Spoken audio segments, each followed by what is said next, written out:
Hi guys, it's Mark Zickery, Mr. Sci-Fi, also known as the Mark Zickery Space Command. We are 1 week away from our gala Space Command red carpet premiere at the Chinese Theater in Hollywood, the world-famous Chinese Theater.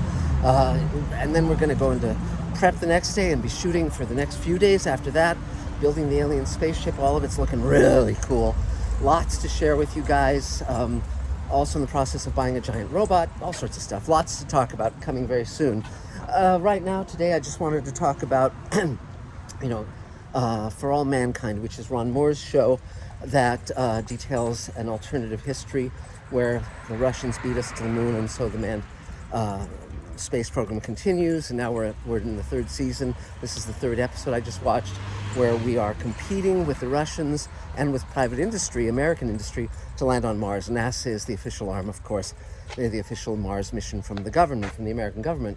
And very fun show, and it's a season I'm enjoying so far very much. This episode dealt with sort of toxic relationships of some of our characters. So, for instance, the head of NASA, the female head of NASA, has been falling, romantically involved or semi-romantically involved with this Russian head of the Russian space program, and to save his life, she's essentially betrayed her country, and is trying not to be exposed for that. And and then we have the toxic relationship with the sort of Elon Musk character, who's sort of claims to be this sort of peaceable, groovy kind of, let's all sing kumbaya kind of guy, and then turns out that he's determined to be the first on Mars, and very unhappy when that's looking like that might not happen.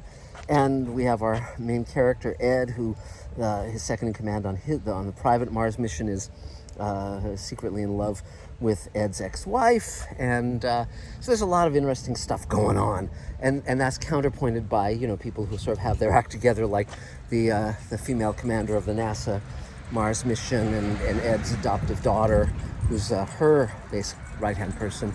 So it's a very fun show, and the visual effects are superlative. The science is great, with a few little hiccups here and there, but basically, and it's very fun that two of the ships don't have centrifugal gravity hubs, whereas Ed's repurposed ship, which is the private one, does. It's just a very fun show. I'm really enjoying it. Mike and Denise Okuda from Star Trek fame are on the show as technical advisors, and very good choice to have them aboard.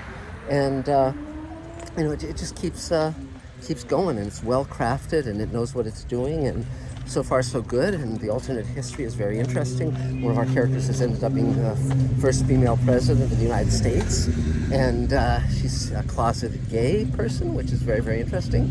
And also it's very interesting that in the real world we now have the James Webb Telescope, and there's been a protest movement against naming it the James Webb Telescope, because James Webb, when he was the head of NASA, basically went on a vendetta against all the gay NASA employees, and was getting them thrown out. And so there's interesting real world parallels, and so we shall see where we go. But it's very interesting to have this horse race going on, and the Russians acting badly in certain ways, but also humanizing them as people. And it's just, it's a great show. And again, this contrast with shows that are not well crafted, that don't know who their people are, that don't know where they're going, and who are just all over the place. And we could name some of the Star Trek series as that, or some of the Strange New Worlds episodes as that, in my opinion. And then, speaking of one other show that's great in terms of how well crafted it is and how well done, is they brought, we're now in the second half of the last season of Better Call Saul, and that's an amazing show. I hope they end well. It looks like they're going to. Really an amazing piece of work if you haven't seen it. So that's it for now. Subscribe, tell your friends, ding the bell, comment, all that stuff, and we will talk to you again real soon. Bye, guys.